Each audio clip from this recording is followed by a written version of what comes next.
mi nombre es Santiago Vargas Domínguez, soy astrofísico, mi campo de especialidad es la física solar y soy coordinador de investigación del Observatorio Astronómico Nacional y un apasionado por el arte, y para mí el arte es una manera de comunicar la ciencia.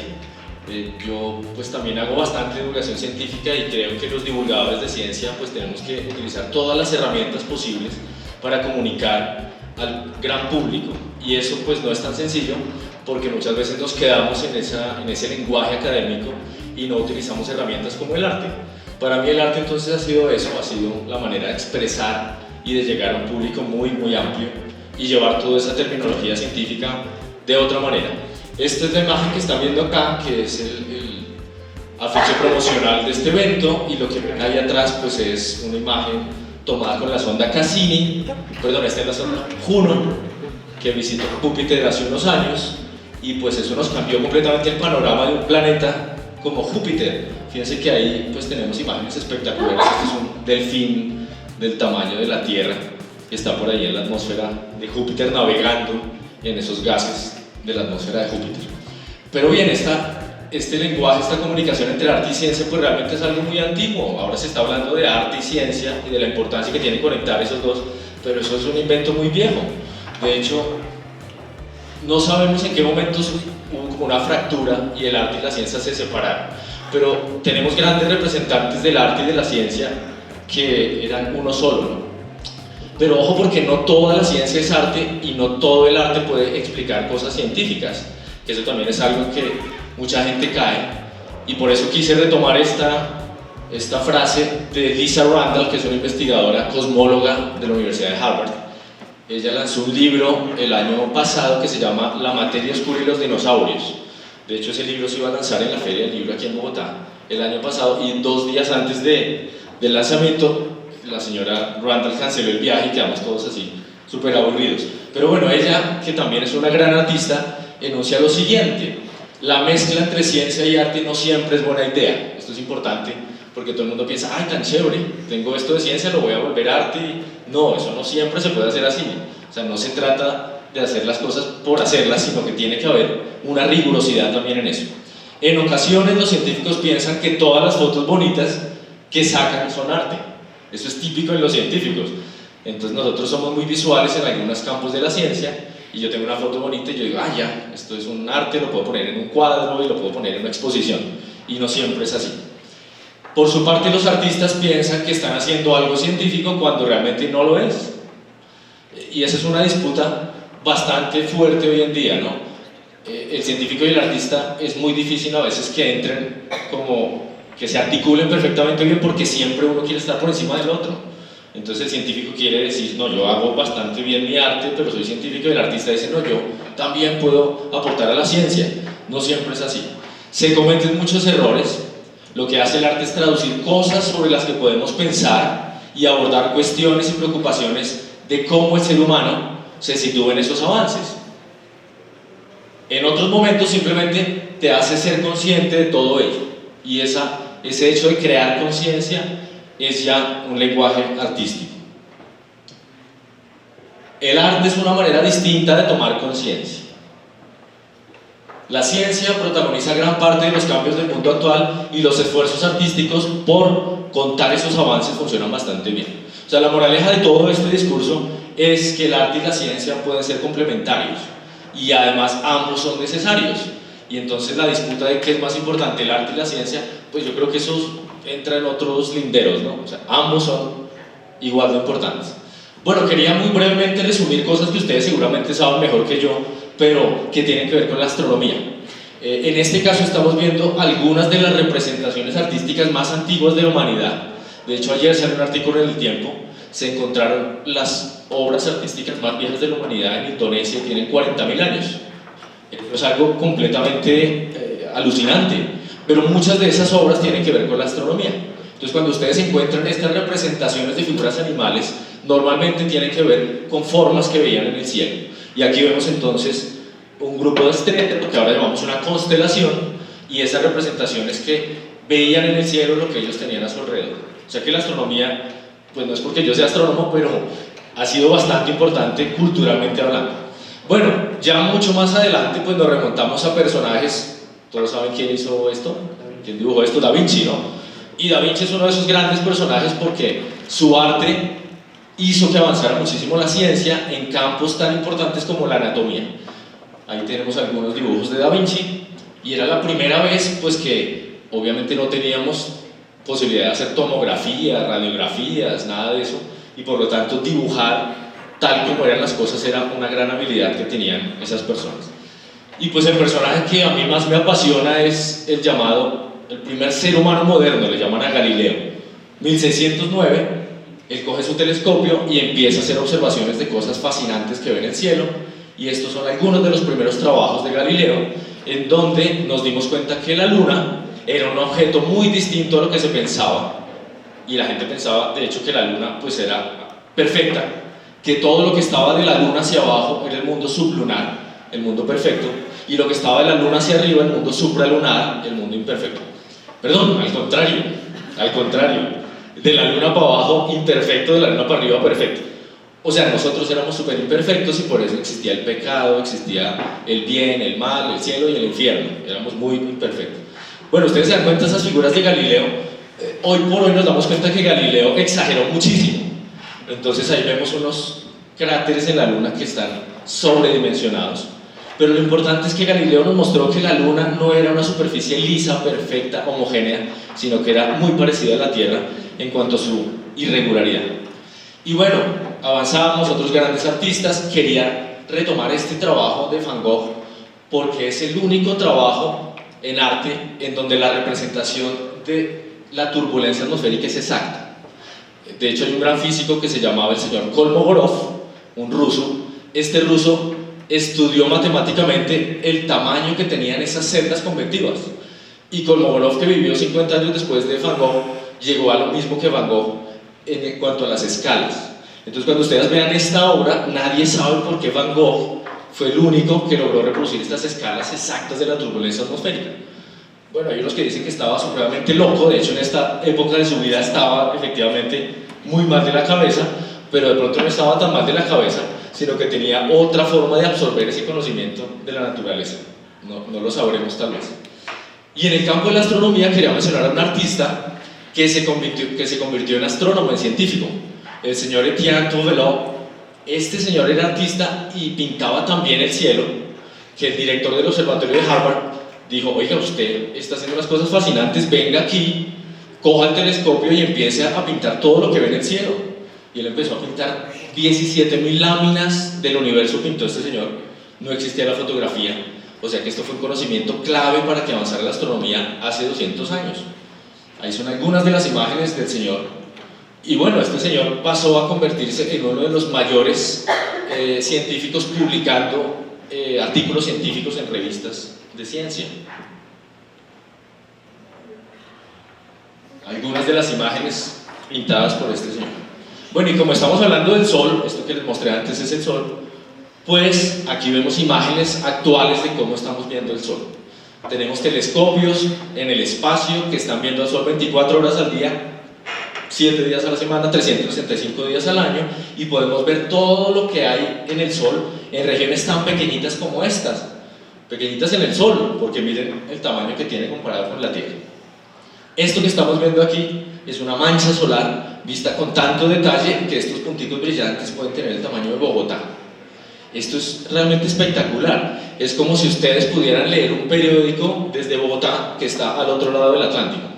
Entonces es la capacidad que tenemos para utilizar telescopios y ver esos detalles tan pequeños.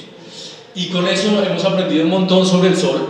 Entre otras cosas, sabemos que el Sol es un objeto dinámico que cambia constantemente. Cada 10 segundos el Sol es diferente.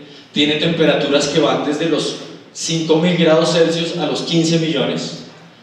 Y todo esto que están viendo acá son imágenes reales, son videos reales.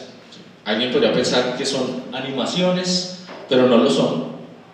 Todo eso hemos sido capaces de verlo en los últimos 10 años. Este entonces es mi área de trabajo, entender todos los procesos físicos que ocurren en el Sol para mostrar toda esta fenomenología en donde hay esencialmente campo magnético, mucho campo magnético. Bueno, ahora voy a hablar un poquito de mi trabajo como artista, aunque no soy artista, ni mucho menos. O sea, me gusta el arte y trato de hacer cositas, pero no me siento un artista, claro que no. Pero bueno, aquí tenemos la más reciente, que fue una exposición que hice en Artbo en el 2017, en Arte y Cámara, y allí entonces nos unimos con un grupo que se llama Grey Cube, que ustedes lo deben conocer, los artistas que hay por acá. Y ahí entonces había dos artistas y estaba yo, y cada uno hizo una propuesta de comunicación con el arte de lo que representa el multiverso. El multiverso. En mi caso, pues entonces, como les dije, yo utilizo el arte para mostrar la importancia del sol. Y pues la obra que hice yo es esa que está allá. Se utilizó ese espacio para hacer también diferentes performances. Y esencialmente, pues ahí estoy yo explicando lo que está aquí al otro lado, que es imágenes del sol que nosotros tomamos con telescopios satelitales y que nos muestran diferentes capas de la atmósfera solar. Les voy a mostrar entonces un videíto corto. Vamos a ver si vamos.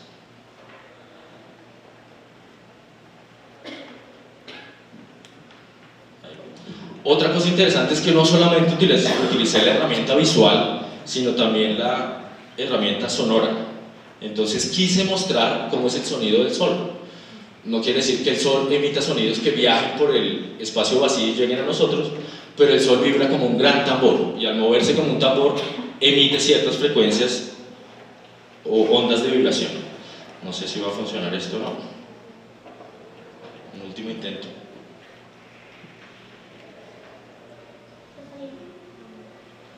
No, creo que estaba súper pesada ese video. Pero bueno, esto lo proyecté en un video mapping, y entonces lo que sucedió es que la gente entraba a ese cuarto oscuro y veía una representación gigantesca del sol con su sonido en diferentes longitudes de onda, diferentes tipos de luz.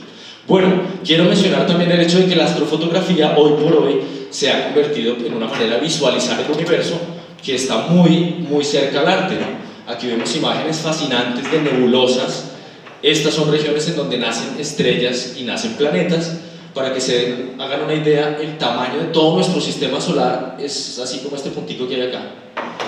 Y esto es apenas una parte mínima de toda esa nebulosa. Voy a ir pasando por otras imágenes. Todas las que les voy a mostrar están tomadas con el telescopio espacial Hubble, que cumple 30 años el próximo año. Y bueno, ahí eso se ve horrible en el video BIM, aquí en mi pantalla está espectacular. Bueno, aquí vemos una imagen de probablemente cómo sea nuestro Sol dentro de 5.000 millones de años, cuando muera, colapse y forma una nebulosa planetaria. Otras imágenes. Y bueno, lo interesante de la astronomía en los últimos años, esta la tomé yo con un telescopio que está en Utah, de 7 centímetros de diámetro, es una cosita chiquitica, y es la galaxia de Andrómeda. Otra más. Y lo interesante de los últimos 80 años es que la astronomía se ha vuelto multiespectral, y eso quiere decir que utilizamos o aprovechamos diferentes tipos de luz emitida por los objetos celestes. Y entonces, en el caso del Sol, yo puedo ver al Sol en luz visible, que es la que vemos con nuestros ojos, pero lo puedo ver en ultravioleta, en el extremo del ultravioleta, y eso hace que tenga información complementaria del Sol. Y entonces, fíjense lo fascinante de esto, que es como una paleta de colores. Realmente esos colores que están ahí, pues no los veríamos con nuestros ojos, porque el ultravioleta no lo puedo ver con mis ojos, entonces le ponemos un color. Realmente nuestros ojos son muy malitos para ver la luz. Hay más imágenes del Sol, y aquí vemos una combinación del mismo objeto que está allá arriba a la derecha, la nebulosa del Cangrejo, una explosión de una estrella muy, muy grande. Y esto es el mismo objeto en diferentes longitudes de onda. Si uno combina esa información, puede estudiar el universo completamente. Y eso pues lo he aprovechado para hacer talleres en donde utilizamos una técnica para pintar en luz de esta fluorescente, de manera que cuando hay luz normal usted ve una cosa, y cuando lo ilumina con luz ultravioleta ve otras cosas. Y eso es como aprovechar el hecho de la multiespectralidad de la información. Estos son algunos trabajos de algunos chicos que han participado en algunos de los talleres que he hecho. Bueno, y para terminar, 5 minuticos, mostrarles algunos otros trabajos. Esto fue una exposición en el Colombo Americano en el 2013, que se llamó Frecuencias Visibles, y ahí entonces utilicé una máquina holográfica que también la hice yo, que es una máquina que proyecta imágenes en proyección holográfica, y lo que hice fue combinar la imagen del Sol rotando en un holograma con vibración que hay ahí en un plato debajo del Sol, en donde ponemos sal y ponemos a vibrar ese plato, y eso son unas figuras que se llaman figuras de Chladni, para representar el hecho de que el Sol emite o tiene vibraciones, y eso se llama tsunamis solares. Ahora les muestro uno. Esto es un tsunami solar. El primer tsunami solar descubierto en 1995. Ustedes ven aquí una zona del Sol y de repente ¡pum!, una onda. Ay, por favor, que funcione, porque este sí es muy chévere.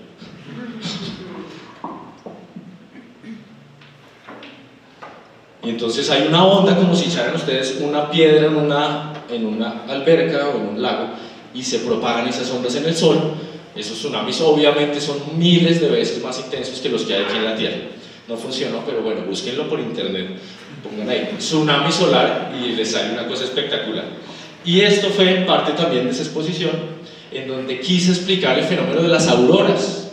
Las auroras son producto de la interacción de todo eso que sale del Sol, viajando 150 millones de kilómetros y llegando a la Tierra. Entonces ahí vamos a ver, todo eso son imágenes de verdad. Ahorita sí va a haber una pequeña animación mostrando cómo el campo magnético en el Sol de repente interactúa, se cruza y se genera un fenómeno físico que no entendemos muy bien, que se llama reconexión magnética. Y en ese momento sale una nube de partículas del Sol a 2000 kilómetros por segundo, y esa nube llega e impacta contra el campo magnético de la Tierra. Y al impactar, pues el campo magnético nos protege afortunadamente. Si no existiera, pues sería desastroso. Reconduce esas partículas hacia las zonas polares. Y eso pues quería explicarlo con una pequeña obra que también utilicé, un proyector holográfico que hice, y entonces ahí tenía auroras holográficas, y lo que hice aquí fue una combinación de brújulas hechas con corchos y agujas magnetizadas, y entonces el sistema hacía que las agujas se movieran cuando llegaba la aurora. Esto es lo que sucede efectivamente en las zonas polares, y es que hay aparatos que miden cómo se desvía el campo magnético al llegar a las auroras. Bueno, y el último ya tuvo que ver más con física moderna y arte.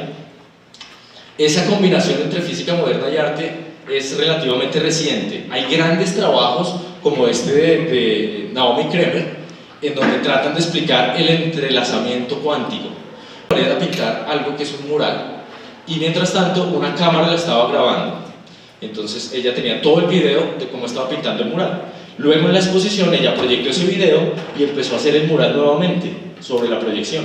Entonces estaba como entrelazando dos cosas que aparentemente estaban conectadas, porque era lo que estaba haciendo en tiempo real y lo que había hecho en el pasado proyectado en ese video. Entonces ese entrelazamiento cuántico es una propiedad a nivel cuántico, en donde dos partículas, por ejemplo, tienen propiedades similares aunque usted las separe, y mantienen como una especie de memoria de sus características físicas.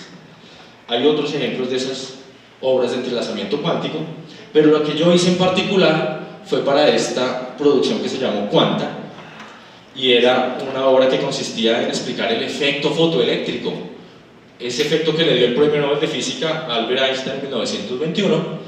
Y la obra consistía en lo siguiente: una esfera, bueno, de hecho se llama Quantum Sphere porque tratamos de conseguir una esfera y al final se nos rompió la esfera, y dijimos, bueno, vamos a usar una gota.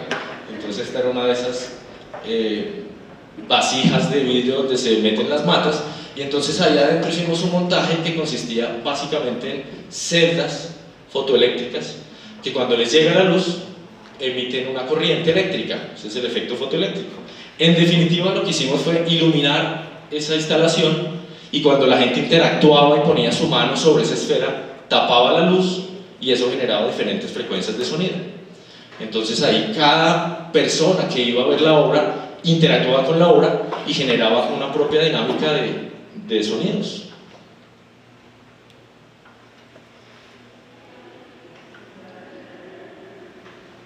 Oiga, no me funcionó ningún video. Esa obra entonces la presentamos en varias partes, pero la última en la Feria del Millón del año pasado. Y ahora en marzo tenemos otra exposición en donde vamos a hablar del microcosmos, y entonces vamos a representar o no representar, evidenciar toda la vida que hay en una gotica de agua. Y eso entonces lo vamos a combinar con el macrocosmos. Esencialmente vamos a mezclar lo micro con lo macro para darnos cuenta que es como una especie de fractalidad en la representación de la naturaleza. Las cosas muy pequeñas, en una gota de agua tenemos más átomos de agua que estrellas en todo el universo. Entonces esas son cosas interesantes para explicar esos conocimientos científicos de otra manera. Bueno, con eso termino. Muchísimas gracias.